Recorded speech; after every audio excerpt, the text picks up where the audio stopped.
1/2 litre பசும்பால் எடுத்து ஒரு பாத்திரத்தில் ஊற்றி பால்கோவா செய்யலாம். இப்போ வீட்டிலேயே செஞ்சோம்னா ஆரோக்கியமாக இருக்கும். அதனால் உங்களுக்கு டைம் கிடைக்கிறப்ப இதே மாதிரி நீங்கள் செஞ்சு சாப்பிட்டு பாருங்கள். அட்டகாசமாக இருக்கும் இந்த டேஸ்ட்டு. 2 பொருளை வச்சு நான் செஞ்சுட்டேன். இந்த அடுப்பணலை குறைச்சி வச்சு பாலை நல்லா வற்ற வச்சிடலாம். பால்லேயும் இனிப்பு சுவை இருக்கிறதுனால அதிகமாக நம்ம இனிப்பு இதில் சேர்க்க வேண்டியதில்லை.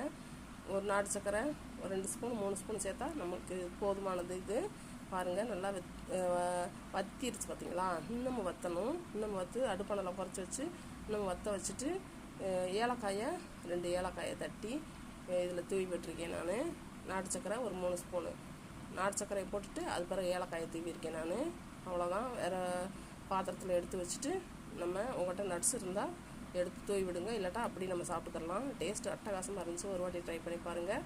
எவ்வளோ அழகாக வந்திருக்குன்ட்டு. பிடிச்சிருந்தால் லைக் பண்ணுங்கள், ஷேர் பண்ணுங்கள், சப்ஸ்கிரைப் பண்ணுங்கள்.